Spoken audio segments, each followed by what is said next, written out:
ਸਤਿ ਸ੍ਰੀ ਅਕਾਲ ਜੀ। ਪੰਜਾਬੀ ਰੇਡੀਓ ਤੇ Punjabi TV USA ਵੇਖ ਸੁਣ ਰਹੇ ਹੋ ਤੁਸੀਂ। ਇਸ ਸਮੇਂ ਅਸੀਂ ਪ੍ਰੋਗਰਾਮ ਲੈ ਕੇ ਹਾਜ਼ਰ ਹਾਂ, beyond the headlines with Mandeep Punia. ਇਸ ਪ੍ਰੋਗਰਾਮ ਦੇ ਵਿੱਚ ਸੀਨੀਅਰ ਪੱਤਰਕਾਰ ਮਨਦੀਪ ਪੂਨੀਆ ਹੁਣਾਂ ਦਾ ਸਾਥ ਹੁੰਦਾ ਹੈ ਤੇ ਦੇਸ਼ ਵਿਦੇਸ਼ ਨਾਲ ਜੁੜੀਆਂ ਕਈ ਅਹਿਮ ਖਬਰਾਂ ਹੁੰਦੀਆਂ ਨੇ ਜਿਨ੍ਹਾਂ ਤੇ ਚਾਨਣਾ ਪਾਈਦਾ। ਸੋ ਨਾਲ ਜੋੜਦੇ ਹਾਂ ਪੂਨੀਆ ਜੀ ਨੂੰ, ਫਿਰ ਰੁੱਖ ਖਬਰਾਂ ਦਾ ਕਰਾਂਗੇ। ਬਹੁਤ ਬਹੁਤ ਸਵਾਗਤ ਹੈ ਪੂਨੀਆ ਜੀ। ਜੀ ਸ਼ੁਕਰੀਆ। ਸਤਿ ਸ੍ਰੀ ਅਕਾਲ ਗੁਰਪ੍ਰੀਤ। ਸਤਿ ਸ੍ਰੀ ਅਕਾਲ ਜੀ। ਸੋ ਸਭ ਤੋਂ ਪਹਿਲੀ ਖਬਰ ਆਪਾਂ ਲੈਨੇ ਆ ਪ੍ਰਧਾਨ ਮੰਤਰੀ ਮੋਦੀ ਹੁਣਾਂ ਦੇ ਨਾਲ ਜੁੜੀ ਹੋਈ। ਕਾਂਗਰਸ ਲਗਾਤਾਰ ਸ਼ਬਦੀ ਵਾਰ ਕਰ ਰਹੀ ਹੈ ਤੇ ਕਟਹਿਰੇ 'ਚ ਖੜਾ ਕਰ ਰਹੀ ਹੈ ਦੇਸ਼ ਦੇ ਪ੍ਰਧਾਨ ਮੰਤਰੀ ਨੂੰ। ਕਹਿੰਦੇ ਵੀ ਪ੍ਰੇਮ ਚੋਪੜਾ ਤੇ ਪਰੇਸ਼ ਰਾਵਲ ਜਿਹੇ ਡਾਇਲੋਗ ਮਾਰ ਰਹੇ ਨੇ ਮੋਦੀ, ਪਰ ਜਿਹੜੇ ਗੰਭੀਰ ਸਵਾਲ ਅਸੀਂ ਪੁੱਛ ਰਹੇ ਹਾਂ ਜਾਂ ਦੇਸ਼ ਖੜੇ ਕਰ ਰਹੇ ਆ ਉਹਨਾਂ ਤੇ ਬਿਲਕੁਲ ਚੁੱਪ ਨੇ। ਪਾਇਓ ਜ਼ਰਾ ਚਾਨਣ। ਹਾਂਜੀ, ਇਹ ਲਗਾਤਾਰ ਪਿਛਲੇ 2 ਬੁਲੇਟਿਨਾਂ 'ਚ ਵੀ ਆਪਾਂ ਕਿਹਾ ਸੀਗਾ ਕਿ ਪ੍ਰਧਾਨ ਮੰਤਰੀ ਨਰਿੰਦਰ ਮੋਦੀ ਦੀ ਜਿਹੜੀ ਲੈਂਗੁਏਜ ਹੈ ਇਸ ਟਾਈਮ, ਉਹ ਇੱਕ ਫਿਲਮੀ ਜਿਹੜੀ ਸੀ ਗ੍ਰੇਡ ਫਿਲਮਾਂ ਹੁੰਦੀਆਂ ਨੇ ਉਸ ਕਿਸਮ ਦੀ ਹੈਗੀ ਆ। ਜਿਹੜੇ ਚਾਲੂ ਕਿਸਮ ਦੇ ਡਾਇਲੋਗ ਹੁੰਦੇ ਨੇ ਜਿਨ੍ਹਾਂ 'ਤੇ ਤਾਲੀ ਵੱਜਦੀ ਹੁੰਦੀ ਹੈ, ਉਸ ਕਿਸਮ ਦੇ ਡਾਇਲੋਗ ਮਾਰ ਰਹੇ ਨੇ। ਉਹ ਕਿਸੇ ਵੀ ਇੱਕ ਵਧੀਆ ਪ੍ਰਧਾਨ ਮੰਤਰੀ ਦੀ ਪਛਾਣ ਨਹੀਂ ਹੋ ਸਕਦੀ। ਇਹ ਗੱਲ ਆਪਾਂ ਕਹੀ ਸੀਗੀ। ਉਹਦੇ ਮਤਲਬ ਮੈਂ ਵੀ ਅਤੇ ਦੇਖ ਰਿਹਾ ਸੀ, ਹੋਰ ਵੀ ਕਈ ਲੋਕ ਇਸੇ ਗੱਲ ਨੂੰ ਉਠਾ ਰਹੇ ਸੀ। ਅੱਜ ਕਾਂਗਰਸ ਨੇ ਵੀ ਇਸੇ ਲਾਈਨ ਤੇ ਗੱਲ ਕਹੀ ਹੈ।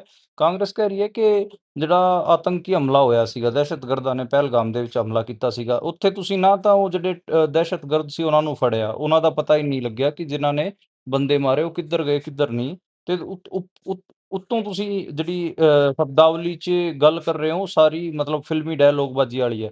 ਮੇਰੇ ਰਗਾਂ 'ਚ ਸੰਦੂਰ ਦੌੜ ਰਿਹਾ ਗਾ ਇਹ। ਤੇ ਕੱਲ ਜਿਹੜਾ ਆਪਾਂ ਗੱਲ ਕਰ ਰਹੇ ਸੀਗੀ ਕਿ ਤੁਸੀਂ ਜੇ ਸੁੱਖ ਸ਼ਾਂਤੀ ਨਾਲ ਰਹਿਣਾ ਤਾਂ ਰਹੋ, ਨਹੀਂ ਤਾਂ ਫਿਰ ਮੇਰੀ ਗੋਲੀ ਤਾਂ ਆਏਗੀ। ਇਹ ਇਸ ਕਿਸਮ ਦੇ ਬਿਆਨ ਲਗਾਤਾਰ ਨਰਿੰਦਰ ਮੋਦੀ ਦੇ ਰਹੇ ਸੀਗੇ। ਬੇਸਿਕਲੀ 4 ਸਵਾਲ ਕਾਂਗਰਸ ਨੇ ਚੁੱਕੇ ਨੇ। ਇੱਕ ਤਾਂ ਇਹ ਕਿ ਜਿਹੜਾ ਪੁੰਛ, ਗਾਰਬੰਦਰਵਾਲ, ਗੁਲਮਰਗ ਅਤੇ ਪਹਿਲਗਾਮ ਦੇ ਵਿੱਚ ਜਿਹੜਾ ਟੈਰਰਿਸਟ ਸੀਗੇ ਉਹਨਾਂ ਦਾ ਕੀ ਬਣਿਆ। ਦੂਜਾ ਉਹਨਾਂ ਨੇ ਇਹ ਸਵਾਲ ਚੁੱਕਿਆ ਗਾ ਕਾਂਗਰਸ ਨੇ ਕਿ ਪਾਕਿਸਤਾਨ ਨਾਲ ਜਿਹੜਾ ਸੀਜ਼ ਫਾਇਰ ਹੋਇਆ ਗਾ ਉਹ ਕਿਹੜੀਆਂ ਸ਼ਰਤਾਂ ਤੇ ਹੋਇਆ ਗਾ। ਤੀਜਾ ਉਹਨਾਂ ਨੇ ਸਵਾਲ ਚੁੱਕਿਆ ਗਾ ਕਿ ਹਾਫਿਜ਼ ਸਈਦ ਅਤੇ ਮਸੂਦ ਅਜ਼ਹਰ ਕਿਵੇਂ ਬਚ ਕੇ ਨਿਕਲ ਗਏ। ਚੌਥਾ ਉਹਨਾਂ ਨੇ ਸਵਾਲ ਪੁੱਛਿਆ ਗਾ ਕਿ ਸੀਜ਼ ਫਾਇਰ ਦੀ ਸ਼ਰਤਾਂ ਇਹਨਾਂ ਟੈਰਰਿਸਟਾਂ ਨੂੰ ਵਾਪਸ ਲੈ ਕੇ ਆਉਣ 'ਚ ਸ਼ਾਮਲ ਸੀਗੀ। ਯਾਨੀ ਕਿ ਮਤਲਬ ਜਿਹੜੇ ਟੈਰਰਿਸਟਾਂ ਨੇ ਪਹਿਲਗਾਮ ਦੇ ਵਿੱਚ ਬੰਦੇ ਮਾਰੇ, 26 ਟੂਰਿਸਟਾਂ ਨੂੰ ਮਾਰਿਆ, ਕਿ ਉਹਨਾਂ ਨੂੰ ਵੀ ਸ਼ਾਮਲ ਕੀਤਾ ਗਿਆ ਸੀ ਸੀਜ਼ ਫਾਇਰ ਦੀ ਸ਼ਰਤਾਂ 'ਚ। ਇਹ ਸੀਗਾ ਜੀ। ਇਹ ਤੇ ਬਾਕੀ ਅੱਜ ਉਹਨਾਂ ਨੇ ਕਾਂਗਰਸ ਦੇ ਜਿਹੜੇ ਚੀਫ ਸਪੋਕਸਪਰਸਨ ਨੇ ਪਵਨ ਖੇੜਾ, ਉਹਨਾਂ ਨੇ ਇਹ ਵੀ ਗੱਲ ਕਹੀ ਹੈ ਕਿ ਜਿਹੜੇ ਨਰਿੰਦਰ ਮੋਦੀ ਦੀ ਜਿਹੜੀ ਫੋਰਨ ਪਾਲਿਸੀ ਹੈ ਉਹ ਵੀ ਫੇਲ ਹੋਈ ਹੈ। ਤੇ ਉਹਨਾਂ ਨੇ ਇਹਦੇ 'ਚ ਇਹ ਵੀ ਕਿਹਾ ਕਿ ਜਿਹੜਾ ਪੂਰਾ ਵਿਦੇਸ਼ ਨੀਤੀ ਜਿਹਦੇ ਫੋਰਨ ਪਾਲਿਸੀ ਬਾਰੇ ਜਿਹੜਾ ਇਹ ਕਹਿੰਦੇ ਸੀਗੇ ਕਿ ਸਾਡਾ ਤਾਂ ਦੁਨੀਆ 'ਚ ਡੰਕਾ ਵੱਜ ਰਿਹਾ ਹੈਗਾ, ਉਹ ਡੰਕਾ ਡੁੰਕਾ ਕੁਛ ਨਹੀਂ, ਸਾਡੇ ਨਾਲ ਤਾਂ ਕੋਈ ਮੁਲਕ ਆ ਕੇ ਖੜਿਆ ਹੀ ਨਹੀਂ ਹੋਇਆ। ਇਹ ਜਿਹੜਾ ਸਾਰਾ ਮਾਮਲਾ ਚੱਲਿਆ ਪਾਕਿਸਤਾਨ ਨਾਲ, ਇਹ ਗੱਲਾਂ ਕਾਂਗਰਸ ਵੱਲੋਂ ਕਹੀਆਂ ਗਈਆਂ ਨੇ। ਹਾਲਾਂਕਿ ਜਿਹੜੇ ਨਰਿੰਦਰ ਮੋਦੀ ਸੀਗੇ ਅੱਜ ਉਹ ਉਹਨਾਂ ਨੇ ਆਪਰੇਸ਼ਨ ਸੰਦੂਰ ਬਾਰੇ ਦੁਬਾਰੇ ਤੋਂ ਬਿਆਨ ਦਿੱਤਾ ਹੈਗਾ। ਉਹ ਆਪਣੇ ਗੁਜਰਾਤ ਦੇ ਅਹਿਮਦਾਬਾਦ ਦੇ ਵਿੱਚ ਹੀ ਰੈਲੀ ਨੂੰ ਐਡਰੈਸ ਕਰ ਰਹੇ ਸੀਗੇ। ਉੱਥੇ ਉਹ ਗਏ ਹੋਏ ਸੀ। ਉੱਥੇ ਉਹਨਾਂ ਨੇ ਕਿਹਾ ਕਿ ਅਸੀਂ ਜਿਹੜਾ ਆਪਰੇਸ਼ਨ ਸੰਦੂਰ ਹੈ ਉਹਨੂੰ ਕੈਮਰੇ ਦੇ ਸਾਹਮਣੇ ਕੀਤਾ ਤਾਂ ਕਿ ਜਿਹੜੇ ਲੋਕ ਹੈਗੇ ਆ ਉਹ ਸਬੂਤ ਨਾ ਮੰਗ ਸਕਣ। ਅਸੀਂ ਪਾਕਿਸਤਾਨੀਆਂ ਦਾ ਇਲਾਜ ਕਰ ਦਿੱਤਾ ਹੈ। ਉਹਨਾਂ ਨੇ ਇਹ ਵੀ ਕਿਹਾ ਕਿ ਪਾਕਿਸਤਾਨੀਆਂ ਨੇ ਜਿਹੜੇ ਟੈਰਰਿਸਟ ਮਾਰੇ ਗਏ ਉਹਨਾਂ ਦੀ ਏਅਰ ਸਟ੍ਰਾਈਕਸ ਕਰਕੇ ਉਹਨਾਂ ਦੇ ਜਨਾਜ਼ਿਆਂ 'ਚ ਆਪਣੇ ਝੰਡੇ ਲਹਿਰਾਏ। ਇਹ ਗੱਲ ਉਹਨਾਂ ਵੱਲੋਂ ਕਿਹਾ ਗਿਆ ਹੈਗਾ। ਮੋਟਾ ਉਹਨਾਂ ਨੇ ਜਿਹੜਾ ਜਿਵੇਂ ਜਿੱਥੇ ਵੀ ਉਹ ਰੈਲੀਆਂ 'ਚ ਜਾ ਰਹੇ ਨੇ, ਆਪਰੇਸ਼ਨ ਸੰਦੂਰ ਨੂੰ ਆਪਣੀ ਪਰਸਨਲ ਕਾਮਯਾਬੀ ਬਣਾ ਕੇ ਦੱਸ ਰਹੇ ਨੇ ਕਿ ਦੇਖੋ ਮੈਂ ਕਿੱਡੀ ਉੱਡੀ ਸਟ੍ਰਾਈਕ ਕਰਤੀ ਹੈਗੀ ਆ, ਅਸੀਂ ਟੈਰਰਿਸਟਾਂ ਨੂੰ ਖਤਮ ਕਰਤਾ ਹੈਗਾ। ਇਸ ਕਿਸਮ ਨਾਲ ਉਹ ਪ੍ਰਚਾਰ ਰਹੇ ਨੇ। 2 ਦਿਨਾਂ ਦੇ ਉਹ ਗੁਜਰਾਤ ਦੌਰੇ 'ਚ ਸੀਗੇ। ਉਸ ਤੋਂ ਪਹਿਲਾਂ ਜਿਹੜਾ ਉਹ ਰਾਜਸਥਾਨ ਦਾ ਦੌਰਾ ਸੀਗਾ, ਮੈਨੂੰ ਲੱਗਦਾ ਗਾ ਕਿ ਅਗਲੇ ਕੁਛ ਦਿਨ ਲਗਾਤਾਰ ਉਹ ਹਿੰਦੀ ਬੈਲਟ 'ਚ ਰਹਿਣਗੇ। ਪਹਿਲਾਂ ਰਾਜਸਥਾਨ 'ਚ ਸੀਗੇ, ਹੁਣ ਗੁਜਰਾਤ 'ਚ ਨੇ, ਫਿਰ ਉੱਤਰ ਪ੍ਰਦੇਸ਼, ਮੱਧ ਪ੍ਰਦੇਸ਼, ਇਹ ਸਾਰੀ ਹਿੰਦੀ ਬੈਲਟ 'ਚ ਉਹ ਜਿਹੜੀ ਆਪਣੀ ਉਹਨਾਂ ਦੀ ਜਿਹੜੀ ਫਿਲਮੀ ਜ਼ੁਬਾਨ ਹੈ ਉਹਦੇ ਰਾਹੀਂ ਉਹ ਆਪਰੇਸ਼ਨ ਸੰਦੂਰ ਦੀਆਂ ਮਤਲਬ ਸਫਲਤਾਵਾਂ ਨੂੰ ਦੱਸਣਗੇ। ਹਾਲਾਂਕਿ ਉਹਨਾਂ ਦੇ ਜਿਹੜੀ ਜਿਸ ਹਿਸਾਬ ਦੀ ਸ਼ਬਦਾਵਲੀ ਨਾਲ ਉਹ ਲੋਕਾਂ 'ਚ ਆਪਰੇਸ਼ਨ ਸੰਦੂਰ ਦੀ ਸਫਲਤਾ ਲੈ ਕੇ ਜਾ ਰਹੇ ਨੇ, ਉਹਦੇ ਤੇ ਖਾਸੇ ਸਵਾਲ ਖੜੇ ਹੋਏ ਨੇ। ਉਹ ਸ਼ਬਦਾਵਲੀ ਵੀ ਮਾੜੀ ਹੈ ਤੇ ਜਿਹੜਾ ਆਪਰੇਸ਼ਨ ਸੰਦੂਰ ਅਤੇ ਜਿਹੜਾ ਸੀਜ਼ ਫਾਇਰ ਹੋਇਆ ਗਾ ਕਿਹੜੀਆਂ ਸ਼ਰਤਾਂ ਤੇ ਹੋਇਆ, ਇਹ ਸਵਾਲ ਮਤਲਬ ਉਹਨਾਂ ਕੋਲ ਜਵਾਬ ਹੈ ਨਹੀਂ। ਈਵਨ ਫੋਰਨ ਪਾਲਿਸੀ ਤੇ ਲਗਾਤਾਰ ਰਾਹੁਲ ਗਾਂਧੀ ਨੇ ਵੀ ਜਿਹੜਾ ਸਾਡਾ ਫੋਰਨ ਮਿਨਿਸਟਰ ਹੈ, ਵਿਦੇਸ਼ ਮੰਤਰੀ ਹੈ ਐਸ ਜੈਸ਼ੰਕਰ, ਉਹਨੂੰ ਵੀ ਘੇਰਿਆ ਸੀਗਾ। ਤੇ ਹੁਣ ਅੱਜ ਕਾਂਗਰਸ ਨੇ ਦੁਬਾਰੇ ਤੋਂ ਇਹ ਸਵਾਲ ਚੁੱਕੇ ਨੇ। ਮੈਨੂੰ ਲੱਗਦਾ ਗਾ ਕਿ ਕਾਂਗਰਸ ਬਹੁਤ ਲੇਟ ਜਾਗੀ ਹੈਗੀ ਆ। ਸ਼ੁਰੂਆਤ 'ਚ ਤਾਂ ਕਾਂਗਰਸ ਇਸੇ ਚੀਜ਼ ਤੇ ਲੱਗੀ ਰਹੀ, ਅਸੀਂ ਤਾਂ ਨਾਲ ਆ ਜੀ, ਨਰਿੰਦਰ ਮੋਦੀ ਜੋ ਕੁਛ ਵੀ ਕਰੂਗਾ ਉਹ ਠੀਕ ਹੈ। ਉਹ ਜਦੋਂ ਮੌਕਾ ਸੀਗਾ ਉਸ ਟਾਈਮ ਉਹਨਾਂ ਨੇ ਕੋਈ ਸਵਾਲ ਹੀ ਨਹੀਂ ਚੁੱਕਿਆ। ਹੁਣ ਤਕਰੀਬਨ 15 ਦਿਨ ਹੋ ਗਏ ਜੀ ਸਾਰੀਆਂ ਗੱਲਾਂ ਨੂੰ, ਉਸ ਤੋਂ ਬਾਅਦ ਉਹ ਸਵਾਲ ਚੁੱਕ ਰਹੇ ਨੇ। ਜੀ। ਸੋ ਜੇਕਰ ਆਪਾਂ ਅਗਲੀ ਖਬਰ ਤੇ ਚੱਲੀਏ ਤਾਂ ਉਹ ਹਰਿਆਣੇ ਤੋਂ ਆਉਂਦੀ ਹੈ। ਇੱਥੇ ਹਰਿਆਣੇ ਦੇ ਵਿੱਚ ਕਹਿੰਦੇ ਕਿ ਸਮੂਹਿਕ ਤੌਰ ਤੇ ਇੱਕੋ ਪਰਿਵਾਰ ਦੇ 7 ਜੀਆਂ ਨੇ ਸੁਸਾਈਡ ਕਰ ਲਿਆ ਹੈ ਤੇ ਸੁਸਾਈਡ ਕੀਤਾ ਵੀ ਕਹਿੰਦੇ ਧਿਰੇਂਦਰ ਸ਼ਾਸਤਰੀ ਦੀ ਕਥਾ ਸੁਣਨ ਤੋਂ ਬਾਅਦ ਹੈ। ਪਰ ਤੁਸੀਂ ਇਹਦੇ ਪਹਿਲੂਆਂ ਤੇ ਚਾਨਣਾ ਪਾਇਓ ਕਿ ਇਸ ਤਰੀਕੇ ਦੇ ਨਾਲ ਪੂਰੇ ਦੇ ਪੂਰੇ ਪਰਿਵਾਰ ਤੇ ਖਤਮ ਹੋ ਜਾਣ ਦਾ ਮੁੱਢਲਾ ਕਾਰਨ ਕੀ ਸਾਹਮਣੇ ਆਇਆ ਜੀ?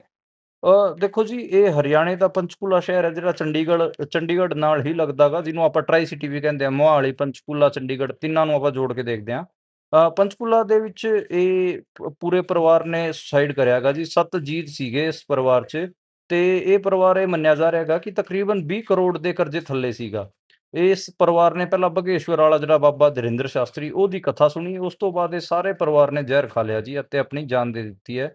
ਇਹ ਮੰਨਿਆ ਜਾ ਰਿਹਾ ਗਾ ਕਿ ਇਹ ਪਰਿਵਾਰ ਦਾ ਜਿਹੜਾ ਸਾਰਾ ਚਾਲ ਚਲਨ ਸੀ, ਉਹਨਾਂ ਨੇ ਮਤਲਬ ਸਪਿਰਿਚੁਅਲ ਮਾਧਿਅਮ ਰਾਹੀਂ ਵੀ ਬਚਣ ਦੀ ਕੋਸ਼ਿਸ਼ ਕੀਤੀ, ਪਰ ਬਣਿਆ ਨਹੀਂ। ਮੈਨੂੰ ਲੱਗਦਾ ਗਾ ਕਿ ਇਹ ਬਾਬੇ ਬੂਬਿਆਂ ਦਾ ਜਿਹੜਾ ਸੰਦੇਸ਼ ਹੁੰਦਾ ਗਾ, ਜਦੋਂ ਬੰਦਾ ਕਰਜ਼ੇ 'ਚ ਫਸਦਾ ਗਾ ਜਾਂ ਫਿਰ ਕਿਸੇ ਪ੍ਰੋਬਲਮ 'ਚ ਫਸਦਾ ਗਾ, ਇਹਨਾਂ ਬਾਬੇ ਬੂਬਿਆਂ ਦਾ ਸੰਦੇਸ਼ ਕੋਈ ਕੰਮ ਨਹੀਂ ਆਉਂਦੇ ਨਾ, ਇਹਨਾਂ ਦੀਆਂ ਕਥਾਵਾਂ ਕੰਮ ਆਉਂਦੀਆਂ ਨੇ। ਉਹ ਤਾਂ ਫਿਰ ਬੰਦੇ ਦੀ ਕਿਤੇ ਨਾ ਕਿਤੇ ਪ੍ਰੈਕਟੀਕਲ ਅਪਰੋਚ ਹੁੰਦੀ ਹੈ, ਉਹ ਹੀ ਕੰਮ ਆਉਂਦੀ ਗੀ। ਪਰ ਇੱਥੇ ਉਹਨਾਂ ਨੇ ਜਿਹੜਾ ਰਾਹ ਫੜਿਆ ਸੀਗਾ ਆਪਣੇ ਕ੍ਰਾਈਸਿਸ 'ਚ ਬਾਹਰ ਆਉਣ ਦਾ, ਉਹ ਇਹਨਾਂ ਨਕਲੀ ਬਾਬਿਆਂ ਦੇ ਕਥਾਵਾਂ ਦਾ ਚੁਣਿਆ ਸੀਗਾ। ਇਸ ਕਰਕੇ ਮੈਨੂੰ ਲੱਗਦਾ ਕਿ ਉਹ ਤਾਂ ਮੁਸ਼ਕਿਲ ਹੀ ਸੀ ਉਹਨਾਂ ਵਾਸਤੇ। ਤੇ ਉਹਨਾਂ ਨੇ ਆਪਣੇ ਸੁਸਾਈਡ ਨੋਟ 'ਚ ਪਰਿਵਾਰ ਨੇ ਲਿਖਿਆ ਗਾ ਕਿ ਮੈਂ ਉਹ ਜਿਹੜਾ ਮੁਖੀ ਸੀਗਾ ਉਸ ਪਰਿਵਾਰ ਦਾ, ਕਿ ਮੈਂ ਬੈਂਕਰਪਟ ਹੋ ਚੁੱਕਿਆ ਗਾ। ਤੇ ਉਹਨੇ ਕੁਛ ਬੰਦਿਆਂ ਦੇ ਨਾਂ ਵੀ ਲਿਖੇ ਹੈਗੇ ਆ, ਪੁਲਿਸ ਉਹਨਾਂ ਨਾਲ ਗੱਲਬਾਤ ਕਰ ਰਹੀ ਹੈ। ਤੇ ਹੁਣ ਦੇਖਦੇ ਹਾਂ ਅੱਗੇ ਨਿਕਲ ਕੇ ਕੀ ਹੁੰਦਾ ਗਾ। ਮਤਲਬ ਇਹ ਕੁਛ ਸਾਲ ਪਹਿਲਾਂ ਬਰਾੜੀ ਦੇ ਵਿੱਚ ਵੀ ਹੋਇਆ ਸੀ। ਬਰਾੜੀ ਦੇ ਵਿੱਚ ਤਕਰੀਬਨ 13 ਜੀਅ ਸੀਗੇ ਜਿਨ੍ਹਾਂ ਨੇ ਇਕੱਠੇ ਫਾਂਸੀ ਲਾ ਲਈ ਸੀਗੀ ਜੀ। ਉੱਥੇ ਵੀ ਇਸੇ ਕਿਸਮ ਦਾ ਮਾਮਲਾ ਸੀਗਾ। ਉਹ ਸਮੂਹਿਕ ਜਿਹੜਾ ਆਪਾਂ ਕਹਿ ਲਈਏ ਕਿ ਆਤਮ ਹੱਤਿਆ ਵਾਲਾ ਮਾਮਲਾ ਸੀਗਾ। ਖੁਦ ਦੀ ਜਾਨ ਲੈਣ ਵਾਲਾ ਜਿਹੜਾ ਮਾਮਲਾ ਸੀਗਾ, ਉਹ ਵੀ ਇਸੇ ਕਿਸਮ ਦਾ ਸੀ। ਉੱਥੇ ਵੀ ਅੰਧ ਵਿਸ਼ਵਾਸ ਦਾ ਪਸਾਰਾ ਸੀਗਾ। ਇਹ ਇਸੇ ਕਿਸਮ ਦਾ ਇੱਥੇ ਨਿਕਲ ਕੇ ਆ ਰਿਹਾ ਹੈਗਾ। ਫਾਈਨੈਂਸ਼ੀਅਲ ਕ੍ਰਾਈਸਿਸ ਜ਼ਰੂਰ ਸੀਗਾ ਇਸ ਕੇਸ 'ਚ, ਪਰ ਇਸ ਕੇਸ 'ਚ ਜਿਹੜਾ ਉਸ ਫਾਈਨੈਂਸ਼ੀਅਲ ਕ੍ਰਾਈਸਿਸ ਸੀ, ਉਹ ਸਾਰੇ ਜਾਂ ਫਿਰ ਜਿਸ ਕਿਸਮ ਦੇ ਕ੍ਰਾਈਸਿਸ ਤੋਂ ਬਾਹਰ ਨਿਕਲਣ ਦੀ ਜਿਹੜੀ ਗੱਲ ਆ ਰਹੀ ਹੈ, ਉਹ ਅਜੀਬ ਜਿਹਾ ਲੱਗ ਰਿਹਾ ਹੈਗਾ ਜੀ। ਟੂਰ ਐਂਡ ਟਰੈਵਲਸ ਦਾ ਇਹਨਾਂ ਦਾ ਬਿਜ਼ਨਸ ਸੀਗਾ, ਉਹਦੇ 'ਚ ਘਾਟਾ ਚੱਲ ਰਿਹਾ ਸੀਗਾ। ਮੰਨਿਆ ਜਾ ਰਿਹਾ ਸੀਗਾ ਕਿ ਨਹੀਂ, ਇਹ ਹਜੇ ਸਾਹਮਣੇ ਆ ਰਿਹਾ ਹੈਗਾ ਕਿ ਤਕਰੀਬਨ 1 ਕਰੋੜ ਦਾ ਲੋਨ ਪਰਿਵਾਰ ਤੇ ਸੀਗਾ ਟੂਰ ਐਂਡ ਟਰੈਵਲ ਵਾਲੇ ਬਿਜ਼ਨਸ ਤੇ, ਉੱਥੇ ਉਸ 'ਚ ਲਗਾਤਾਰ ਉਹਨਾਂ ਨੂੰ ਘਾਟਾ ਹੋ ਰਿਹਾ ਸੀ। ਜੀ। ਸੋ ਇਸ ਤੋਂ ਅਗਲੀ ਖਬਰ ਵੈਦਰ ਦੀ ਲੈ ਲੈਂਦੇ ਆ। ਦੇਸ਼ ਭਰ ਦੇ ਵਿੱਚ ਮੌਸਮ ਨੇ ਕਈ ਜਗ੍ਹਾ ਕਹਿਰ ਮਚਾਇਆ, ਕਿਤੇ ਲੈਂਡਸਲਾਈਡ ਹੋਈ ਹੈ ਤੇ ਕਿਤੇ ਬਿਜਲੀ ਦੇ ਨਾਲ ਮੌਤਾਂ ਹੋਈਆਂ ਨੇ। ਆਪਾਂ ਬੀਤੇ ਦਿਨ ਤੋਂ ਵੀਡੀਓਜ਼ ਲਗਾਤਾਰ ਦੇਖ ਰਹੇ ਹਾਂ ਕਿ ਮੁੰਬਈ ਦੇ ਮੈਟਰੋ ਦੇ ਵਿੱਚ, ਸਾਬੇ ਦੇ ਵਿੱਚ ਕਿਸ ਤਰੀਕੇ ਪਾਣੀ ਭਰਿਆ ਹੋਇਆ ਹੈ। ਪਾਇਓ ਤਾਂ ਜੀ ਵੈਦਰ ਦਾ ਕਿਹੋ ਜਿਹਾ ਹਾਲ ਰਿਹਾ ਪਿਛਲੇ 24 ਘੰਟਿਆਂ ਤੇ ਚਾਨਣਾ ਪਾਇਓ। ਹਾਂਜੀ, ਪਿਛਲੇ 24 ਘੰਟਿਆਂ ਦੇ ਦੌਰਾਨ ਜਿਹੜਾ ਐਕਸਟ੍ਰੀਮ ਵੈਦਰ ਕੰਡੀਸ਼ਨਸ ਆਪਾਂ ਨੂੰ ਦੇਖਣ ਨੂੰ ਮਿਲੀਆਂ ਨੇ। ਕਿਤੇ ਇੱਕੋ ਲਖਤ ਤੇ ਹੜ੍ਹ ਆਇਆ ਗਾ, ਕਿਤੇ ਇੱਕੋ ਲਖਤ ਤੇ ਲੈਂਡਸਲਾਈਡ ਦੇਖਣ ਨੂੰ ਮਿਲੀ ਹੈਗੀ ਆ। ਇਸ ਕਰਕੇ ਕੇਰਲਾ ਅਤੇ ਮਹਾਰਾਸ਼ਟਰ ਦੇ ਵਿੱਚ ਜਿਹੜਾ ਇਹ ਹੜ੍ਹ ਆਇਆ ਗਾ ਹੈ, ਫਿਰ ਬਿਜਲੀ ਨਾਲ ਤਕਰੀਬਨ 5 ਲੋਕਾਂ ਦੀਆਂ ਡੈਥ ਹੋਈਆਂ ਨੇ। ਮੁੰਬਈ ਅਤੇ ਠਾਣੇ ਦੇ ਵਿੱਚ ਲਗਾਤਾਰ ਬਾਰਿਸ਼ ਹਜੇ ਵੀ ਹੋ ਰਹੀ ਹੈ ਤੇ ਉੱਥੇ ਹਜੇ ਵੀ ਹੜ੍ਹ ਵਰਗੇ ਜਿਹੜੇ ਹਾਲਾਤ ਨੇ ਉਹ ਬਣੇ ਹੋਏ ਨੇ। ਇਹ ਮੋਟਾ ਹੈਗਾ ਜੀ ਇਸ ਪੂਰੇ ਮਾਮਲੇ 'ਚ। ਤੇ ਇਹ ਦੱਸਿਆ ਜਾ ਰਿਹਾ ਮੌਸਮ ਵਿਭਾਗ ਦੇ ਮੁਤਾਬਕ 14 ਜਿਹੜੇ ਸੂਬੇ ਨੇ ਉੱਥੇ ਮਾਨਸੂਨ ਪਹੁੰਚ ਚੁੱਕਿਆ ਗਾ। ਇਹ ਅਰਲੀ ਮਾਨਸੂਨ ਤੁਸੀਂ ਕਹਿ ਸਕਦੇ ਹੋ ਇਸ ਨੂੰ। ਜੇ ਅਰਲੀ ਪਹੁੰਚਿਆ ਗਾ, ਜੇ ਜਲਦੀ ਪਹੁੰਚਿਆ ਗਿਆ ਤੇ ਤਕਰੀਬਨ ਇਹ ਮੰਨਿਆ ਜਾ ਰਿਹਾ ਹੈਗਾ ਕਿ ਜੂਨ ਦੇ ਵਿੱਚ 108% ਬਾਰਿਸ਼ ਹੋ ਸਕਦੀ ਹੈ, ਵਰਖਾ ਹੋ ਸਕਦੀ ਹੈ। ਯਾਨੀ ਕਿ ਆਪਾਂ ਇਸ ਦਾ ਜੇ ਸਿੱਟਾ ਕੱਢਣਾ ਹੋਵੇ ਤੇ ਇਸ ਵਾਰ ਜਿਹੜੀ ਬਾਰਿਸ਼ ਹੈ, ਵਰਖਾ ਹੈ, ਉਹ ਜ਼ਿਆਦਾ ਹੋਊਗੀ। ਇਹ ਜੀ ਇਹਦਾ ਐਨਾਲਿਸਿਸ ਹੈ। ਤੇ ਮਤਲਬ ਪੰਜਾਬ 'ਚ ਵੀ ਜਿਹੜਾ ਟੈਂਪਰੇਚਰ ਹੈ ਅੱਜ, ਉਹ ਕੋਈ ਜ਼ਿਆਦਾ ਨਹੀਂ ਸੀ। ਮਤਲਬ ਮਾਲਵੇ ਦੇ ਵਿੱਚ ਵੀ ਸਟੇਬਲ ਟੈਂਪਰੇਚਰ ਆਪਾਂ ਨੂੰ ਅੱਜ ਦੇਖਣ ਨੂੰ ਮਿਲਿਆ। ਜੀ। ਇਸ ਤੋਂ ਅੱਗੇ ਜੇਕਰ ਚੱਲੀਏ ਤਾਂ ਗੱਲ ਦੇਸ਼ ਦੇ ਵਿੱਚ ਵੱਧ ਰਹੇ ਕਰੋਨਾ ਦੇ ਮਾਮਲਿਆਂ ਦੀ ਕਰ ਲੈਂਦੇ ਆ। ਕੱਲ ਤੁਸੀਂ ਚਾਨਣਾ ਪਾਇਆ ਸੀ ਕਿ ਮਾਮਲੇ 1000 ਤੋਂ ਵੱਧ ਹੋ ਗਏ ਨੇ ਜਿਹੜੇ ਇਸ ਸਮੇਂ ਭਾਰਤ 'ਚ ਐਕਟਿਵ ਕੇਸ ਨੇ। ਤੇ ਉਸ ਤੋਂ ਬਾਅਦ ਹੁਣ ਕਹਿੰਦੇ ਮਹਾਰਾਸ਼ਟਰ ਦੇ ਵਿੱਚ ਅੱਜ ਇੱਕੋ ਦਿਨ 'ਚ 5 ਮੌਤਾਂ ਹੋ ਗਈਆਂ ਨੇ ਜੀ। ਹਾਂਜੀ, ਇੱਕ ਖਬਰ ਆ ਰਹੀ ਹੈ ਕਿ ਅੱਜ ਮਹਾਰਾਸ਼ਟਰ ਦੇ ਵਿੱਚ 5 ਮੌਤਾਂ ਹੋਈਆਂ ਨੇ। ਤਕਰੀਬਨ 11 ਮੌਤਾਂ ਹੁਣ ਤੱਕ ਹੋ ਚੁੱਕੀਆਂ ਨੇ। ਤੇ 1047 ਕੇਸ ਐਕਟਿਵ ਦੱਸੇ ਜਾ ਰਹੇ ਨੇ। ਇਹ ਹੀ ਮਤਲਬ ਡਾਟਾ ਹਜੇ ਨਿਕਲ ਕੇ ਆ ਰਿਹਾ ਹੈਗਾ। ਸਭ ਤੋਂ ਜ਼ਿਆਦਾ ਜਿਹੜੇ ਕੇਸ ਨੇ ਉਹ ਕੇਰਲਾ 'ਚ ਨੇ, ਫਿਰ ਮਹਾਰਾਸ਼ਟਰ 'ਚ ਨੇ, ਫਿਰ ਦਿੱਲੀ 'ਚ ਨੇ, ਫਿਰ ਗੁਜਰਾਤ 'ਚ ਨੇ। ਇਹਦੇ 'ਚ ਤਾਂ ਬਸ ਇੱਕ ਨਵੀਂ ਅਪਡੇਟ ਇਹ ਵੀ ਹੈ ਕਿ ਜੀ ਪੰਜਾਬ 'ਚ ਵੀ ਕਰੋਨਾ ਪਹੁੰਚ ਗਿਆ ਹੈਗਾ। ਪੰਜਾਬ 'ਚ ਪਹਿਲਾ ਜਿਹੜਾ ਕਰੋਨਾ ਦਾ ਕੇਸ ਆਇਆ ਗਾ ਜੀ, ਉਹ ਫਿਰੋਜ਼ਪੁਰ ਜ਼ਿਲ੍ਹੇ 'ਚ ਆਇਆ ਗਾ। ਫਿਰੋਜ਼ਪੁਰ ਜ਼ਿਲ੍ਹੇ 'ਚ ਇੱਕ ਮੁੰਡਾ ਸੀਗਾ ਜੀ, ਉਹ ਗੁੜਗਾਉਂ ਇੱਕ ਪ੍ਰਾਈਵੇਟ ਕੰਪਨੀ 'ਚ ਕੰਮ ਕਰਦਾ ਗਾ। ਤੇ ਉਹਦੇ ਰਾਹੀਂ ਉਹ ਆਪਣੇ ਫਾਦਰ ਸਾਹਿਬ ਨੂੰ ਫਿਰੋਜ਼ਪੁਰ ਮਿਲਣ ਆਇਆ ਸੀ, ਤੇ ਉਹਦੇ ਫਾਦਰ ਉੱਥੇ ਰੇਲਵੇ 'ਚ ਕੰਮ ਕਰਦੇ ਨੇ। ਉਹਨਾਂ ਨੂੰ ਕਰੋਨਾ ਪਾਇਆ ਗਿਆ ਹੈਗਾ ਜੀ, ਤੇ ਉੱਥੇ ਅਲਰਟ ਜਾਰੀ ਕਰ ਦਿੱਤਾ ਗਿਆ ਫਿਰੋਜ਼ਪੁਰ ਜ਼ਿਲ੍ਹੇ 'ਚ, ਯਾਨੀ ਕਿ ਪੰਜਾਬ 'ਚ ਵੀ ਕਰੋਨਾ ਦੀ ਐਂਟਰੀ ਹੋ ਚੁੱਕੀ ਹੈ। ਪੰਜਾਬ 'ਚ ਜੀ ਪਿਛਲੇ ਵਾਰ ਆਪਾਂ ਦੇਖ ਰਹੇ ਸੀ ਕਿਵੇਂ NRIਆਂ ਨੂੰ ਭੰਡਿਆ ਗਿਆ ਸੀਗਾ ਕਰੋਨਾ ਫੈਲਾਉਣ ਦੇ ਨਾਂ ਤੇ। ਇਸ ਵਾਰ ਤਾਂ ਜੀ ਇਹ ਲੋਕਲ ਕੇਸ ਹੈ। ਮਤਲਬ ਗੁੜਗਾਉਂ ਪ੍ਰਾਈਵੇਟ ਕੰਪਨੀ ਤੇ 'ਚ ਜੋਬ ਕਰਦਾ ਸੀਗਾ, ਤੇ ਉਹ ਆਪਣੇ ਫਾਦਰ ਨੂੰ ਮਿਲਣ ਆਇਆ, ਇਸ ਕਰਕੇ ਹੋਇਆ ਹੈਗਾ। ਮਤਲਬ ਇਸ ਵਾਰ ਜੇ ਕੋਈ ਮਤਲਬ ਇਸ ਕਿਸਮ ਦਾ ਪ੍ਰਚਾਰ ਕੀ ਬਾਹਰਲੇ ਫੈਲਾ ਕੇ ਜੀ ਇੱਥੇ ਆ ਕੇ ਕਰੋਨਾ, ਉਹਦੇ ਤੇ ਆਪਾਂ ਮਤਲਬ ਅੱਗੇ ਜੇ ਇਸ ਕਿਸਮ ਦਾ ਪ੍ਰਚਾਰ ਚੱਲਿਆ ਤਾਂ ਆਪਾਂ ਜ਼ਰੂਰ ਠੱਲ ਪਾਵਾਂਗੇ। ਆਪਾਂ ਜ਼ਰੂਰ ਕਵਾਂਗੇ ਨਹੀਂ, ਇੱਥੋਂ ਇਹ ਲੋਕਲ ਕਾਰਨਾਂ ਕਰਕੇ ਇੱਥੇ ਕਰੋਨਾ ਆਇਆ ਗਾ। ਤੇ ਜੀ ਇਸ ਤੇ ਜੀ ਅੱਜ ਕਰੋਨਾ ਵਾਲੇ ਮਾਮਲੇ ਤੇ ਅਪਡੇਟ ਹੈ।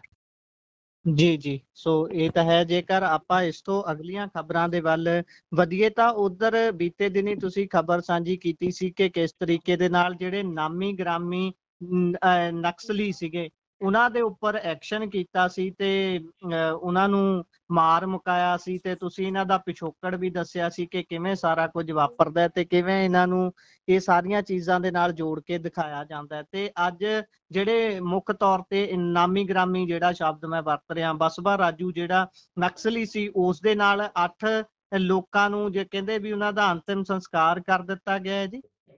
ਹਾਂਜੀ, ਜਿਵੇਂ ਤੁਸੀਂ ਨਾਮੀ ਗ੍ਰਾਮੀ ਕਹਿ ਰਹੇ ਹੋ, ਇਹ ਨਕਸਲ ਟੌਪ ਲੀਡਰ ਸੀਗਾ। ਇੱਥੇ ਬੇਸਿਕਲੀ ਜਿਹੜੀ CPI ਮਾਓਵਾਦੀ ਹੈ, ਉਹ ਮਿਲੀਟੈਂਟ ਹਥਿਆਰਬੰਦ ਜਿਹੜੀ ਲਹਿਰ ਹੈ ਉਹ ਚਲਾ ਰਹੀ ਸੀ ਆਦੀਵਾਸੀਆਂ ਵਾਲੇ ਇਲਾਕੇ 'ਚ, ਖਾਸ ਕਰ ਜਿਹੜੇ ਸੈਂਟਰਲ ਇੰਡੀਆ ਜਿਹੜਾ ਪੈਂਦਾ ਗਾ ਉਹਦੇ 'ਚ, ਜਿੱਥੇ ਜੰਗਲਾਤ ਨੇ ਉੱਥੇ ਆਦੀਵਾਸੀ ਇਲਾਕੇ 'ਚ ਇਹਨਾਂ ਦੀ ਮੂਵਮੈਂਟ ਐਕਟਿਵ ਸੀਗੀ।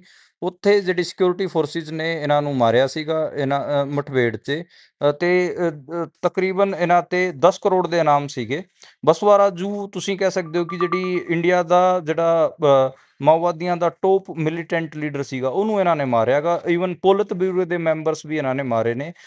ਪਰਿਵਾਰ ਕੋਸ਼ਿਸ਼ ਕਰ ਰਿਹਾ ਸੀ ਕਿ ਉਹਨਾਂ ਨੂੰ ਜਿਹੜੇ ਡੈੱਡ ਬੋਡੀਜ਼ ਹੈਗੇ ਆ ਉਹ ਦਿੱਤੀਆਂ ਜਾਣ, ਪਰ ਉਹ ਮਿਲਿਆ ਨਹੀਂ। ਈਵਨ ਜਿਹੜਾ ਬਸਵਾ ਰਾਜੂ, ਜਿਵੇਂ ਮੈਂ ਪਹਿਲਾਂ ਵੀ ਦੱਸਿਆ ਸੀਗਾ, ਬਸਵਾ ਰਾਜੂ ਬਹੁਤ ਪੜ੍ਹਿਆ ਲਿਖਿਆ ਬੰਦਾ ਸੀਗਾ, ਆਂਧਰ ਪ੍ਰਦੇਸ਼ ਤੋਂ ਸੀਗਾ, ਇੰਜੀਨੀਅਰ ਸੀਗਾ। ਉਹਨੇ ਵਾਰੰਗਲ ਯੂਨੀਵਰਸਿਟੀ ਤੋਂ ਇੰਜੀਨੀਅਰਿੰਗ ਕੀਤੀ ਸੀ। ਉਹਦਾ ਜਿਹੜਾ ਭਰਾ ਰਿਹਾ ਗਾ ਬਸਵਾ ਰਾਜੂ ਦਾ, ਉਹ 에ਅਰਫੋਰਸ ਦਾ ਬਹੁਤ ਵੱਡਾ ਅਫਸਰ ਰਿਹਾ ਸੀਗਾ ਜੀ, ਦਲੇਸ਼ਵਰ ਰਾ ਉਹਨਾਂ ਦੇ ਭਰਾ ਦਾ ਨਾਂ ਸੀਗਾ। ਉਹਦੇ ਭਰਾ ਨੇ ਬਹੁਤ ਕੋਸ਼ਿਸ਼ ਕੀਤੀ, ਰੋਇਆ ਵੀ ਕਿ ਮੈਨੂੰ ਮੇਰੇ ਭਰਾ ਦੀ ਡੈੱਡ ਬੋਡੀ ਦਿੱਤੀ ਜਾਵੇ। ਅਬਦੁਲ ਕਲਾਮ ਹੋਣਾ ਨਾਲ ਉਹਨਾਂ ਦੀ ਮੁਲਾਕਾਤ ਰਹੀ, ਦਲੇਸ਼ਵਰ ਰਾਓ ਦੀ, ਜਿਹੜੇ ਇੰਡੀਆ ਦੇ ਪ੍ਰੈਜ਼ੀਡੈਂਟ ਸੀਗੇ। ਉਹਨਾਂ ਨੇ ਬਸਵਾ ਰਾਜੂ ਦੇ ਭਰਾ ਨੂੰ ਸਨਮਾਨਿਤ ਵੀ ਕੀਤਾ ਸੀਗਾ। ਉਹਨਾਂ ਨੇ ਇੱਕ ਵੱਡੀ ਸਟੇਟਮੈਂਟ ਅੱਜ ਦਿੱਤੀ। ਉਹਨਾਂ ਨੇ ਕਿਹਾ, ਜੇ ਮੈਂ ਵਰਦੀ 'ਚ ਲੜਿਆ ਤੇ ਜੇ ਮਰ ਜਾਂਦਾ ਤੇ ਮੈਨੂੰ ਸ਼ਹੀਦ ਕਹਿੰਦੇ। ਮੇਰਾ ਭਰਾ ਗਰੀਬ ਆਦੀਵਾਸੀਆਂ ਵਾਸਤੇ ਲੜ ਰਿਹਾ ਸੀ ਤੇ ਉਹਨੂੰ ਤੁਸੀਂ ਕ੍ਰਿਮੀਨਲ ਕਹਿ ਰਹੇ ਹੋ, ਤੇ ਉਹਦੀ ਡੈੱਡ ਬਾਡੀ ਪਰਿਵਾਰ ਨੂੰ ਵੀ ਨਹੀਂ ਦੇ ਰਹੇ। ਇੱਕ ਇਹ ਵੱਡੀ ਲਕੀਰ ਖਿੱਚੀ ਹੈਗੀ ਆ ਮਤਲਬ ਉਸ ਬੰਦੇ ਨੇ। ਮਤਲਬ ਇਹ ਬੇਸਿਕਲੀ ਜਦੋਂ ਇੰਡੀਅਨ ਨੈਸ਼ਨਲਿਜ਼ਮ ਵਾਲੇ ਫਰੇਮਵਰਕ 'ਚ ਸਿੱਖਾਂ ਬਾਰੇ ਵੀ ਗੱਲ ਹੁੰਦੀ ਹੀ ਹੁੰਦੀ ਹੈ ਨਾ, ਕਿ ਦੇਖੋ ਇਹ ਤਾਂ ਦੇਖੋ ਜੀ, ਇਹਨਾਂ ਨੇ ਤਾਂ ਮੁਲਕ ਨੂੰ ਆਜ਼ਾਦ ਕਰਾਇਆ, ਆਜ਼ਾਦੀ 'ਚ ਬਹੁਤ ਵੱਡਾ ਯੋਗਦਾਨ ਹੈਗਾ, ਇੰਡੀਅਨ ਆਰਮੀ 'ਚ ਬਹੁਤ ਵੱਡਾ ਯੋਗਦਾਨ ਦਿੰਦੇ ਨੇ। ਜਦ ਜੀ ਉਹੀ ਸਿੱਖ ਆਪਣੇ ਵਾਸਤੇ ਕੁਝ ਮੰਗ ਲੈਂਦੇ ਨੇ, ਆਪਣੇ ਵਾਸਤੇ ਕੋਈ ਲੜਾਈ ਲੜਦੇ ਨੇ, ਜਦੋਂ ਉਹਨਾਂ ਨੂੰ ਤਦੇ ਹੀ ਉਹਨਾਂ ਨੂੰ ਦੇਸ਼ ਧਰੋਹੀ ਕਹਿ ਦਿੰਦੇ ਨੇ। ਮਤਲਬ ਜੇ ਤੁਸੀਂ ਇੱਕ ਐਗਜ਼ਾਮਪਲ ਲੈਣਾ ਹੋਵੇ, ਜਿਵੇਂ ਇਹਨੇ ਇਹ ਲਾਈਨ ਕਹੀ ਇਹਦੇ ਭਰਾ ਨੇ, ਆਪਾਂ ਕਹਿ ਲਈਏ ਕਿ ਨਕਸਲ ਜਿਹੜੇ ਲੀਡਰ ਸੀਗੇ, ਉਹਦੇ ਭਰਾ ਨੇ ਜਿਹੜੀ ਲਾਈਨ ਕਹੀ ਦਲੇਸ਼ਰ ਰਾਓ ਨੇ, ਕਿ ਜਦੋਂ ਵਰਦੀ 'ਚ ਲੜਦੇ ਹੋਏ ਮਰ ਜਾਂਦੇ ਹਾਂ ਅਸੀਂ ਤੇ ਸਾਨੂੰ ਸ਼ਹੀਦ ਕਹਿੰਦੇ ਹੋ, ਹੁਣ ਮੇਰਾ ਭਰਾ ਗਰੀਬ ਆਦੀਵਾਸੀਆਂ ਵਾਸਤੇ ਲੜਦਾ ਲੜਦਾ ਮਰ ਗਿਆ ਤੇ ਤੁਸੀਂ ਉਹਨੂੰ ਕ੍ਰਿਮੀਨਲ ਕਹਿ ਰਹੇ ਹੋ। ਇਹ ਬਹੁਤ ਵੱਡਾ ਅਫਸਰ ਹੈਗਾ ਜੀ 에ਅਰਫੋਰਸ ਦੇ ਵਿੱਚ, ਦਲੇਸ਼ਰ ਰਾਓ।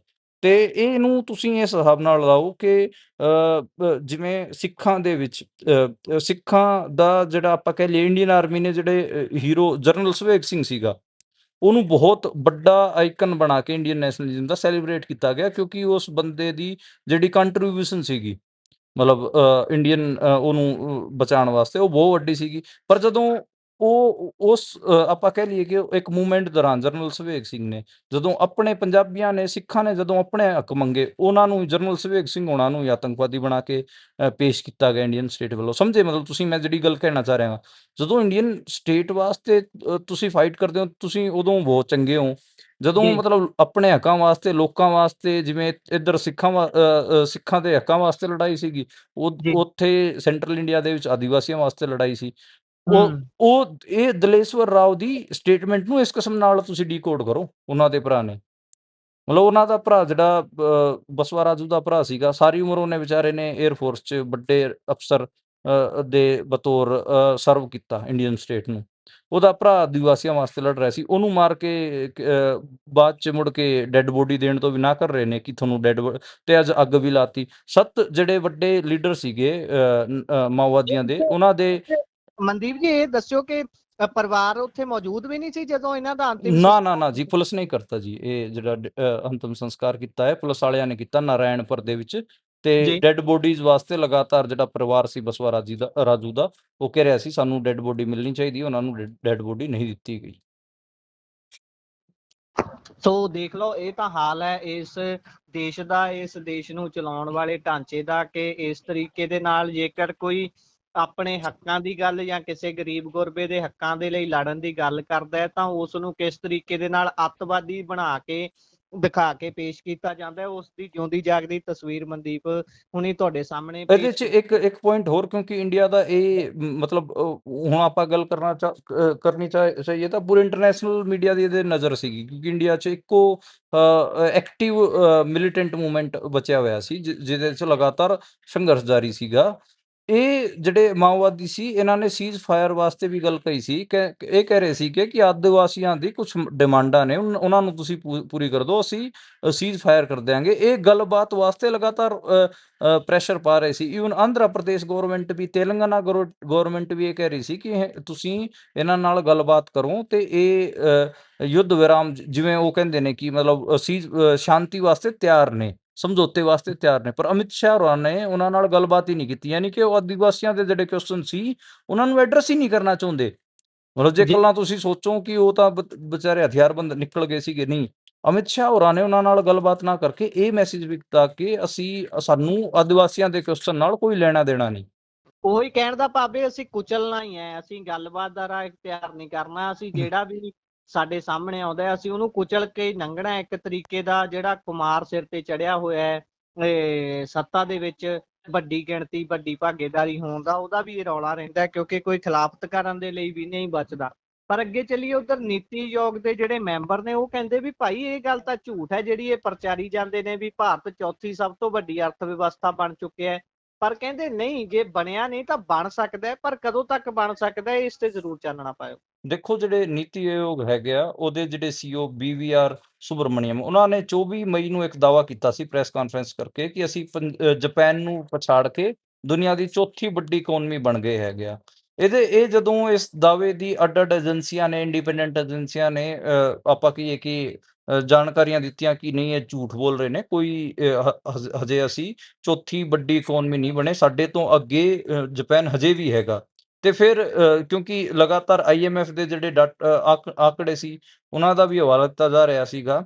ਇਹਦੇ ਤੇ ਫਿਰ ਇਹ ਮਤਲਬ ਕਿ ਦੁਬਾਰੇ ਸਫਾਈ ਦੇਣੀ ਪਈ ਹੈ ਤੇ ਅੱਜ ਨੀਤੀ ਆਯੋਗ ਨੇ ਦੁਬਾਰਾ ਇਹ ਕਹਿਣਾ ਪਿਆ ਗਾ ਕਿ ਹਾਂ ਠੀਕ ਆ, ਅਸੀਂ ਬਣੇ ਨਹੀਂ ਆ, ਪਰ ਅਸੀਂ ਬਣਨ ਦੀ ਰਾਹ 'ਚ ਹੈਗੇ, ਕੁਛ ਦਿਨਾਂ ਬਾਅਦ ਹੀ ਬਣ ਜਾਵਾਂਗੇ। ਇਹ ਕਨਫਿਊਜ਼ਨ ਮਤਲਬ ਲਗਾਤਾਰ ਚੱਲ ਰਿਹਾ ਸੀ ਅਤੇ ਅੱਜ ਸਪਸ਼ਟੀਕਰਨ ਦੇਣਾ ਪਿਆ ਗਾ। ਮੈਨੂੰ ਲੱਗਦਾ ਗਾ ਕਿ ਹਜੇ ਜਿਹੜਾ ਜਾਪਾਨ ਹੈ ਉਹ ਇੰਡੀਆ ਤੋਂ ਅੱਗੇ ਹੈਗਾ ਤੇ ਇਹਦੇ ਅੱਡ-ਅੱਡ ਕਿਸਮ ਦੇ ਡੇਟਾ, IMF ਦਾ ਡੇਟਾ ਹੋਵੇ ਜਾਂ ਫਿਰ ਹੋਰ ਦੂਜੀ ਏਜੰਸੀਆਂ ਦਾ ਡੇਟਾ ਹੋਵੇ, ਉਹ ਦੱਸਦਾ ਗਾ ਕਿ ਹਜੇ ਮਤਲਬ ਆਪਾਂ ਉਹਨਾਂ ਤੋਂ ਅੱਗੇ ਗਏ ਨਹੀਂ। ਇਹ ਅੱਗੇ ਜੇ ਮਤਲਬ ਭਵਿੱਖ 'ਚ ਹੋ ਜੇ ਤਾਂ ਹੋ ਜੇ, ਪਰ ਹਜੇ ਆਪਾਂ ਉਹਨਾਂ ਤੋਂ ਅੱਗੇ ਗਏ ਨਹੀਂ ਹੈ। ਇਹ ਨਿਕਲ ਕੇ ਸਾਹਮਣੇ ਆਈ ਹੈ ਜੀ।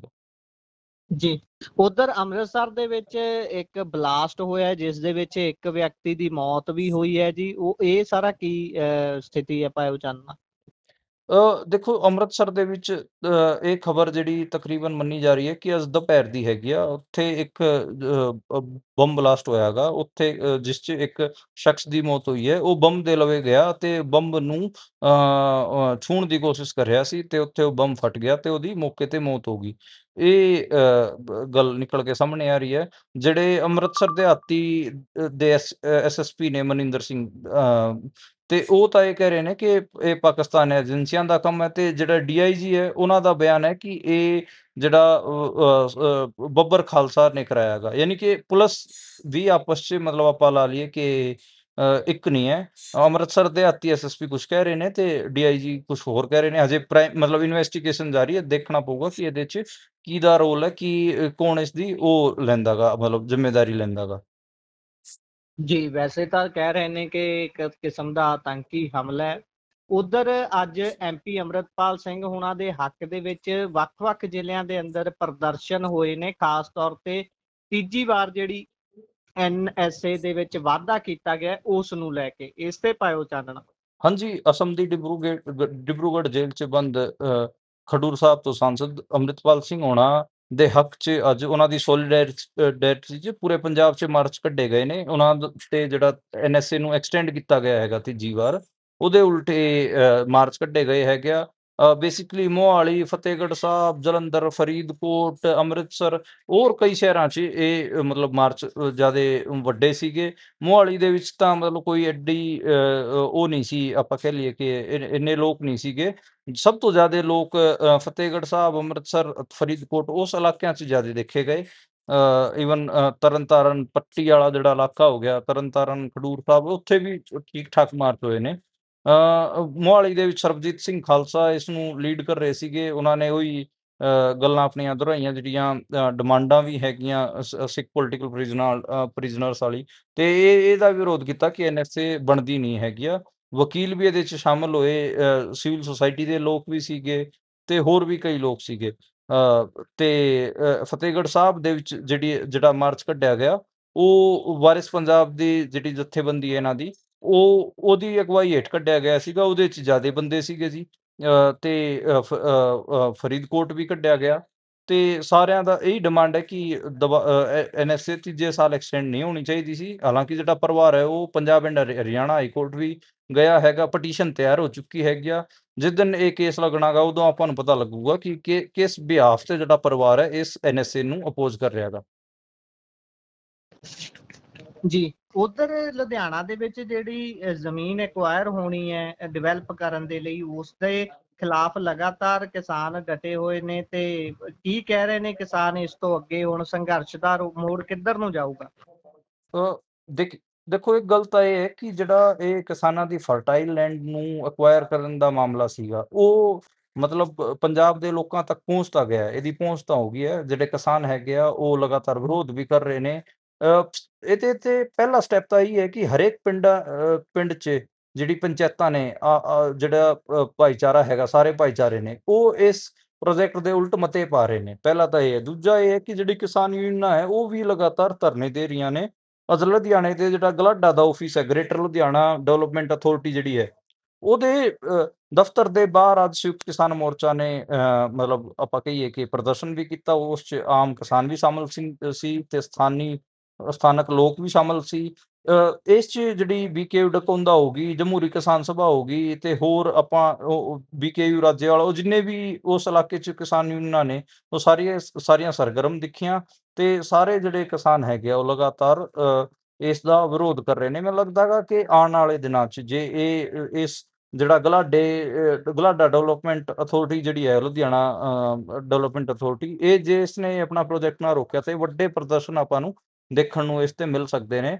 ਕਿਉਂਕਿ ਜਿਹੜਾ ਉਹ ਖੋਖਲਾ ਦਾਅਵਾ ਕੀਤਾ ਜਾ ਰਿਹਾ ਡਿਵੈਲਪਮੈਂਟ ਦੇ ਨਾਂ ਤੇ, ਫਰਟਾਈਲ ਲੈਂਡ ਨੂੰ ਅਕਵਾਇਰ ਕਰਨ ਦੀ ਜਿਹੜੀ ਕੋਸ਼ਿਸ਼ ਹੈ, ਉਹਦੀ ਪੋਲ ਪੱਟੀ ਕਿਤੇ ਖੁੱਲ ਚੁੱਕੀ ਹੈ। ਪੰਜਾਬ 'ਚ ਜਿਹੜੀ ਜ਼ਮੀਨ ਇੱਕ ਵੱਡਾ ਐਸਟ ਮੰਨਿਆ ਜਾਂਦਾ ਗਾ ਪੰਜਾਬ ਵਾਸਤੇ, ਤੇ ਮੈਨੂੰ ਲੱਗਦਾ ਕਿਉਂਕਿ ਜ਼ਮੀਨ ਵੀ ਫਰਟਾਈਲ ਹੈ ਤੇ ਉਹਦੀ ਲੜਾਈ ਅੱਗੇ ਆਪਾਂ ਨੂੰ ਦੇਖਣ ਨੂੰ ਮਿਲੂਗੀ। ਕਿਵੇਂ ਹਾਈਵੇਜ਼ ਦੇ ਨਾਂ ਤੇ ਜਾਂ ਫਿਰ ਇਹ ਕਲੋਨੀਆਂ ਕੱਟਣ ਦੇ ਨਾਂ ਤੇ ਕਿਵੇਂ ਕਿਸਾਨਾਂ ਤੋਂ ਜ਼ਮੀਨਾਂ ਖੋਹਣ ਦਾ ਪੂਰਾ ਪ੍ਰੋਜੈਕਟ ਹੈ ਉਹ ਤਿਆਰ ਕੀਤਾ ਹੋਇਆ ਕਾਰਪੋਰੇਟਾਂ ਨੇ ਤੇ ਸਰਕਾਰਾਂ ਨੇ ਮਿਲ ਕੇ। ਉਹਦੇ ਉਲਟ ਆਪਾਂ ਨੂੰ ਵੱਡੇ ਅੰਦੋਲਨ ਦੇਖਣ ਨੂੰ ਮਿਲ ਸਕਦੇ ਨੇ। ਜੀ। ਸੋ ਉਧਰ ਕਹਿੰਦੇ ਜਲੰਧਰ 'ਚ ਇੱਕ ਵਕੀਲ ਦੀ ਗੋਲੀ ਲੱਗਣ ਦੇ ਨਾਲ ਮੌਤ ਹੋਈ ਹੈ। ਉਸ ਤੋਂ ਬਾਅਦ ਸਿੱਖ ਸੰਗਠਨਾਂ ਨੇ ਪ੍ਰਦਰਸ਼ਨ ਵੀ ਕੀਤਾ ਹੈ, ਤਣਾਅ ਵਾਲਾ ਮਾਹੌਲ ਬਣਿਆ ਹੋਇਆ। ਹਾਂਜੀ, ਜਿਹੜੇ ਐਡਵੋਕੇਟ ਪਰਮਿੰਦਰ ਸਿੰਘ ਢੀਂਗਰਾ ਸਾਹਿਬ ਸੀਗੇ, ਉਹਨਾਂ ਦੀ ਗੋਲੀ ਲੱਗਣ ਕਰਕੇ ਮੌਤ ਹੋਈ ਹੈ ਜੀ। ਇਲਾਕੇ 'ਚ ਪੂਰਾ ਹੜਕੰਪ ਮੱਚਿਆ ਹੋਇਆ ਹੈਗਾ ਤੇ ਹਜੇ ਤੱਕ ਮਤਲਬ ਇਹ ਸਾਫ਼ ਨਹੀਂ ਹੋ ਪਾਇਆ ਕਿ ਉਹਨਾਂ ਦੀ ਜਿਹੜੀ ਉਹਨਾਂ ਨੂੰ ਕਿਸ ਨੇ ਗੋਲੀ ਮਾਰੀ, ਕਿਹਨੇ ਗੋਲੀ ਮਾਰੀ ਹੈ।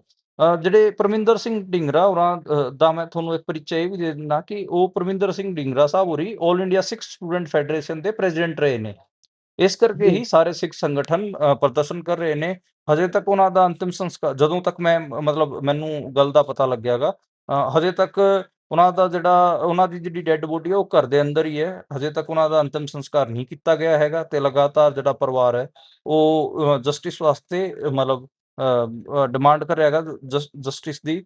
ਤੇ ਸਿੱਖ ਸੰਗਠਨ ਵੀ ਲਗਾਤਾਰ ਚੇਤਾਵਨੀ ਦੇ ਰਹੇ ਨੇ ਕਿ ਜਦੋਂ ਜਲਦੀ ਤੋਂ ਜਲਦੀ ਜਿਹੜੇ ਇਸ ਮਾਮਲੇ ਦੇ ਵਿੱਚ ਦੋਸ਼ੀ ਨੇ ਉਹਨਾਂ ਨੂੰ ਗ੍ਰਿਫਤਾਰ ਕੀਤਾ ਜਾਵੇ ਤੇ ਮਤਲਬ ਪਰਮਿੰਦਰ ਸਿੰਘ ਢੀਂਗੜਾ ਮਤਲਬ ਲਗਾਤਾਰ ਸਿੱਖ ਪੰਥਕ ਪੋਲਿਟਿਕਸ ਜਿਹੜੀ ਆਪਾਂ ਕਹਿ ਲਈਏ ਖਾਸ ਕਰਕੇ ਪ੍ਰੋਟੈਸਟ ਵਾਲੀ ਮਤਲਬ ਜਿਹੜੀ ਧਿਰ ਲਗਾਤਾਰ ਇੱਕ ਤਾਂ ਹੋ ਗਿਆ ਇਲੈਕਟੋਰਲ ਪੋਲਿਟਿਕਸ ਵਾਲਾ ਆਪਣੀ ਤਰ੍ਹਾਂ ਇਹ ਜਿਹੜੇ ਧਿਰ ਨਾਲ ਜੁੜੇ ਹੋਏ ਸੀ ਉਹ ਲਗਾਤਾਰ ਬੇਸਿਕਲੀ ਚੋਣਾਂ 'ਚ ਕੋਈ ਇੰਟਰਸਟਿਡ ਨਹੀਂ ਸੀਗੇ। ਜ਼ਿਆਦਾਤਰ ਲੋਕਾਂ ਦੀ ਮੂਵਮੈਂਟ ਬਣਾਉਣ 'ਚ ਲੱਗੇ ਹੋਏ ਸੀ, ਖਾਸ ਕਰ ਪੰਥਕ ਅਤੇ ਸਿੱਖੀ ਜਿਹੜੀ ਮੂਵਮੈਂਟ ਹੈ ਉਹਦੇ 'ਚ ਜੁੜੇ ਹੋਏ ਸੀ। ਤੇ ਮਤਲਬ ਆਲ ਇੰਡੀਆ ਸਿੱਖ ਸਟੂਡੈਂਟ ਫੈਡਰੇਸ਼ਨ ਵੱਡੀ ਜਥੇਬੰਦੀ ਰਹੀ ਹੈ, ਉਹਦੇ ਪ੍ਰਧਾਨ ਵੀ ਰਹੇ ਨੇ। ਇਸ ਕਰਕੇ ਮੈਨੂੰ ਲੱਗਦਾ ਗਾ ਕਿ ਇੱਕ ਇੰਪੋਰਟੈਂਟ ਪੰਥਕ ਆਗੂ ਵੀ ਸੀਗੇ ਤੇ ਉਹਨਾਂ ਦੀ ਇਸ ਕਰਕੇ ਜਿਹੜੇ ਸਿੱਖ ਸੰਗਠਨਾਂ ਦਾ ਪ੍ਰਦਰਸ਼ਨ ਕਰਨਾ ਬਣਦਾ ਵੀ ਹੈ। ਤੇ ਪੁਲਿਸ ਅਧਿਕਾਰੀ ਕਹਿ ਰਹੇ ਨੇ ਕਿ ਅਸੀਂ ਫੋਰੈਂਸਿਕ ਟੀਮ ਨੂੰ ਬੁਲਾਇਆ ਹੈਗਾ ਤੇ ਜਿਹੜਾ ਘਟਨਾ ਸਥਲ ਹੈਗਾ ਉੱਥੋਂ ਅਸੀਂ ਜਿਹੜੇ ਸਬੂਤ ਹੈਗੇ ਉਹਨਾਂ ਨੂੰ ਇਕੱਠੇ ਕਰ ਰਹੇ ਹਾਂ ਤਾਂ ਕਿ ਪਤਾ ਲੱਗ ਸਕੇ। ਤੇ ਉਹ ਪੁਲਿਸ ਇਹ ਕਹਿ ਰਹੀ ਹੈ ਕਿ ਹਜੇ ਸਾਨੂੰ ਕਲੀਅਰ ਨਹੀਂ ਹੈ ਕਿ ਇਹ ਉਹਨਾਂ ਨੇ ਆਪ ਗੋਲੀ ਮਾਰੀ ਹੈ ਜਾਂ ਫਿਰ ਸਾਜ਼ਿਸ਼ ਤਹਿਤ ਹੱਤਿਆ ਕੀਤੀ ਗਈ ਹੈ। ਮਤਲਬ ਪੁਲਿਸ ਕੋਈ ਕਲੀਅਰ ਰਾਹ ਨਹੀਂ ਦੇ ਰਹੀ। ਇਸ ਕਰਕੇ ਜਿਹੜੇ ਸਿੱਖ ਸੰਗਠਨ ਉਹ ਚੇਤਾਵਨੀਆਂ ਦੇ ਰਹੇ ਨੇ। ਮਤਲਬ ਪਰਵਿੰਦਰ ਸਿੰਘ ਢੀਂਗੜਾ ਸਾਹਿਬ ਉਹਨਾਂ ਦੀ ਜਿਹੜੀ ਡੈਥ ਹੈ ਉਹ ਵੱਡੇ ਸਵਾਲ ਖੜੇ ਕਰ ਰਹੀ ਹੈ। ਜੀ। ਸੋ ਇਸੇ ਦੇ ਨਾਲ ਪ੍ਰੋਗਰਾਮ ਦਾ ਸਮਾਂ ਇੱਥੇ ਹੀ ਸਮਾਪਤ ਹੁੰਦਾ ਹੈ। ਸੋ ਤੁਸੀਂ ਜੁੜੇ ਮਨਦੀਪ ਜੀ, ਵੱਖ-ਵੱਖ ਖਬਰਾਂ ਤੇ ਚਾਨਣਾ ਪਾਇਆ। ਬਹੁਤ-ਬਹੁਤ ਧੰਨਵਾਦ। ਤੇ ਸ਼ੁਕਰੀਆ, ਸਤਿ ਸ਼੍ਰੀ ਅਕਾਲ ਗੁਰਪ੍ਰੀਤ। ਸਤਿ ਸ਼੍ਰੀ ਅਕਾਲ। ਸੋ ਇਹ ਸਨ ਸਾਡੇ ਨਾਲ ਮਨਦੀਪ ਪੁਨੀਆ ਜੀ, ਵੱਖ-ਵੱਖ ਖਬਰਾਂ ਦੀ ਸਾਂਝ ਤੁਹਾਡੇ ਨਾਲ ਪਾਈ ਹੈ। ਕਿਵੇਂ ਲੱਗਿਆ ਤੁਹਾਨੂੰ ਪ੍ਰੋਗਰਾਮ? ਆਪਣੇ ਵਿਚਾਰਾਂ ਟਿੱਪਣੀਆਂ ਜ਼ਰੂਰ ਸਾਂਝਾ ਕਰਿਓ। ਜੁੜੇ ਰਹੋ ਪੰਜਾਬੀ ਰੇਡੀਓ ਤੇ ਪੰਜਾਬੀ ਟੀਵੀ USA ਦੇ ਨਾਲ। ਸਾਨੂੰ ਦੋਨਾਂ ਨੂੰ ਦਿਓ ਇਜਾਜ਼ਤ। ਧੰਨਵਾਦ। ਸਤਿ ਸ਼੍ਰੀ ਅਕਾਲ।